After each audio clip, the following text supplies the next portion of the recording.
G'day guys and gal, something a bit different today. I've always wanted to go through and talk about which titans are actually the best, not just from a power perspective, but also from a value proposition. After all, if a titan can kill 3 enemy titans, but takes 10 times more resources to make, then is it actually better than those titans? However, doing a ranking of all the titans out there would be quite the girthy video, so I thought let's just have a bit of fun with a good old fashioned tier list, banging through each and every tyrant across all factions to see which one is not only the most powerful, but best bang for buck. Before we get started, speaking of titans, I'm so happy to finally announce that we're bringing back all 3 major mini titans back to the range. The Space Elf Titan, the Xenonid Titan, and the True Scale Big Orc. In the past, we had to basically do super limited launches of these as they're so hard to produce. However, with our upgraded warehouse and improved logistics, we can now finally keep up with demand. The Space Elf Titan is an incredible sculpt. Basically, it was born from the fact that the official Elf Titans look like arse and have none of the finesse they should. So this guy comes in to fix that, featuring 2 head variants and multiple weapon variants. You can kit him out to your heart's desire. Then we have the awesome Xenonid Titan,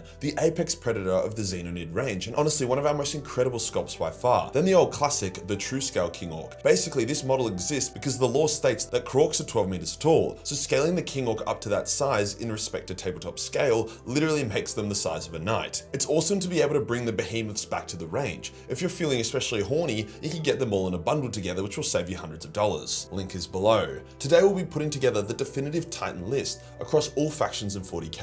Let's get into it. Because I'm not a total fucking nerd, we're not going to be adding stuff to the tier list like the Warlord Omega Goon Titan, because one time the lore mentioned a Warlord Titan that had 2 dicks and 3 tits. No, we'll only be going for the established Titans, and the main aspect we're ranking on is how much of an asset this Titan is to their faction. With that said, let's start with Imperial Battle Titans, notably the Warlord Titan. Easy S tier. These things are incredibly versatile, pack an insane punch, are durable as hell, and only really get outclassed by the big boys of the setting that very rarely pop up. They can also be built relatively easily by Titan standards. There is a reason that the lead Titan for many of the Legios is a Warlord, not an Imperator. Next up we have the Reaver Titan. I'm throwing these guys in B tier, high B, but still B. Reavers are basically just shittier Warlords. They pack less of a punch, are less durable, and way less versatile. Apparently they're faster, but all the lore I've seen about them doesn't support this. Unlike Warhounds, which actually suit a different niche in a Titan Legio than a Warlord, the Reavers are just Timu Warlords. Now onto the Warhounds. Although they are objectively the weakest of all Titans, I'm putting them in A tier. The reason being is they're pretty cheap to make, with Legios able to field dozens of them. They're incredibly fast and still pack a serious punch, with the Titan that almost killed Lorgar and Angron being a Warhound. Warhounds also hunt in packs, and there are even cases in the lore of them bringing down an Imperator Titan by overwhelming it with their numbers and speed. Some Legios are almost entirely made up of Warhounds, and these are still some of the most effective Legios there are. Now onto the Imperators. This will be controversial, but I'm putting them in A tier. They are for sure the most powerful of all the Imperial Titans, and they can turn the tide of wars by themselves, but they're also an absolutely insane resource sink. There is a reason why most Legios don't even have a single Imperator, and if you bring one down, it is a devastating loss. They often do get taken out as they are a massive target, and they also have numerous weaknesses. One was taken out by a pack of Warhounds with Ursus Claws, another was killed by a knight who betrayed it and attacked it from behind. With the resources it takes to create one Imperator, I'd rather get the 5 or so Warlords I could have gotten instead. I will, however, put the Warmonger Titan, the other Emperor class Titan, into S tier. Unlike Imperators, the Warmongers fight from way behind and are mostly out of danger, acting like a mobile artillery platform rather than a line breaker. Thus they have much better survivability and justify the return on investment significantly more than an Imperator. Warmaster Titan, B tier. They fall between an Imperator and Warlord in terms of power, however they are rarer than both and extremely hard to build. There's basically none of them still alive by the time of the modern setting, and people don't really know how to make them anymore. It just comes down to a resource thing. Why not make 3 Warlords or even 1 Imperator that you can maintain easily, rather than have a Warmaster, which is notoriously hard for Princeps to control, and if it's gone, which is rough as it loves fighting at the very front line of a Titan maniple. Warbringer Titan.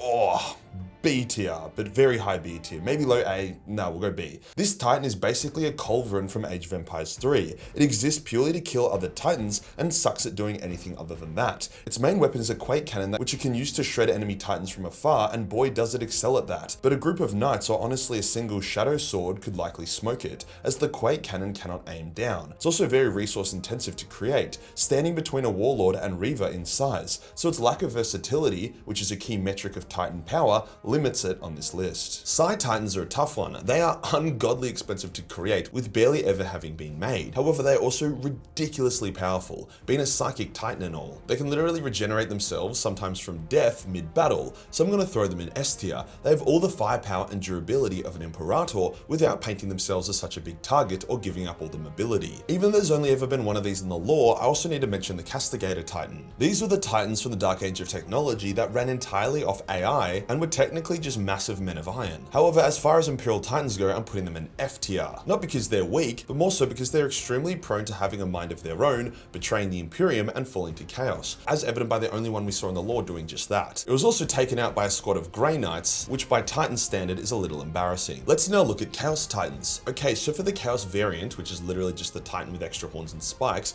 of the Warhound, Warlord, and Reaver Titans, I'm putting them all one tier lower than their Imperial counterpart. This is mostly because controlling a Titan requires a ton of discipline and focus. However, everyone on the Chaos side is a fucking spaz, so Princeps of Chaos Titans often lose their shit mid-battle and the Titan takes over. Titans are fucking retarded, they end up making massive tactical blunders, such as walking into traps, kill zones, or just turning on their fellow traitor Titans and team killing them for the lulz. They are still Titans and still powerful as hell, but there's a reason why in the lore, Imperial Titans always seem to outclass Chaos Titans. However, Chaos also has Demon Titans. These are very diverse, with demons of Khorne, Nurgle, Slaanesh, and Tzeentch, even undivided demons able to possess and merge with Titans, giving them powers and abilities depending on the demon and the Titan model they merge with. However, overall, I will give Demon Titans S tier. Now, they still make the same tactical errors as Chaos Titans, even worse to be honest. However, they are allowed to because of all their bullshit hacks. They can regenerate from fatal wounds mid-battle, they can use warp physics to control their shields and fire rate, which means they don't have to obey the laws of normal physics, which states stuff like you can't just keep firing your volcano cannon over and over, otherwise your plasma core will overheat and explode. Demon Titans are ridiculous and extremely effective.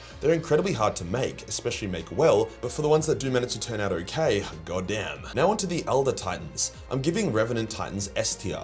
Eldar Titans are cool as fuck. They're extremely fast and agile, by far the fastest of all Titans from all factions, with Revenants being the fastest of them all. They often hunt in packs with their Eldari siblings, all sharing a psychic link, so their movements as a pack are flawless and perfectly in sync. Likewise, they aren't too hard to make, and the pilots don't have to be too special to be eligible to pilot them. Sure, they don't hit as hard as Imperial Titans and can't take as much punishment, but if a pack of Revenant Titans bumped into a pack of Warhound Titans, those Warhounds are fucked. Next up is the Phantom Titan, which I'm giving A tier. Phantom Titans are more or less just bigger, harder hitting Revenant Titans. They are fast as hell and instead of shielding, use hollow fields, which means they cannot be targeted or even seen very well, relying on their speed and distortion for defense. The reason it's A instead of S is because the Phantom is designed for pitch battles, not hit and run raids, which means it's supposed to square up against the Warlords and even Imperators of the other factions, which in a straight up punch on, the Phantom would lose. However, in saying that, it's not unheard of for a Phantom to close with a Warlord and cut it in half with a single strike. They are absolute beasts. The final Eldar Titan, the Warlock Titan, is their rarest variant and most powerful, and I'm giving it an S. Imagine a Phantom Titan, but psychic.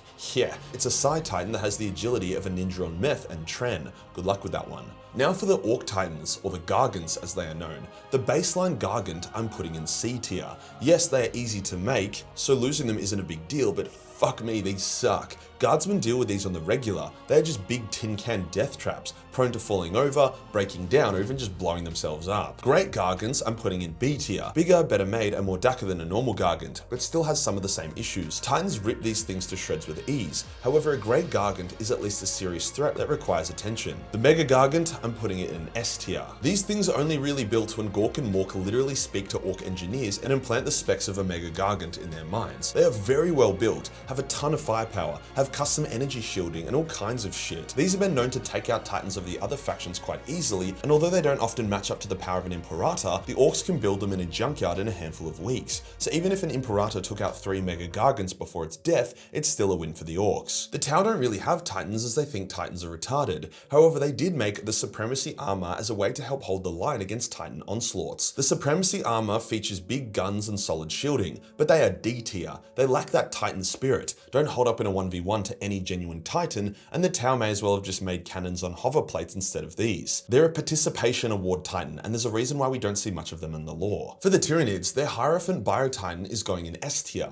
In terms of raw power, they don't match against most of those other Titans, however the Nids can shit these out at an alarming rate, and they're incredibly versatile. They have decent firepower, incredible mobility, hectic durability, and a few nasty surprises if you get too close. If you kill one, good for you. The hive mind can just reabsorb its biomass and then create another one extremely quickly. Killing Biotitans always feels like such a hollow victory. The Harridan I'm putting in C tier. It's basically a massive Tyranid dragon, and although they are powerful, they don't have shielding and they make for quite a large target, so squadrons of fighters can blow them apart pretty quickly. They more so act as troop transports, with gargoyles and harpies able to latch onto them and then deploy, so they're definitely a problem, but can be countered pretty easily, which is why the Nids rarely spend their biomass creating them. I'm actually pretty happy with this list. Let me know in the comments if you think it needs a bit of a shuffle around. If you enjoyed the video and you want to support the channel, then pick up a major mini Titan, the biggest and best minis we have. Hit the subscribe button, hit the real subscribe button for more Titanic content. Join the Discord for more memes, and I'll see you in the next one.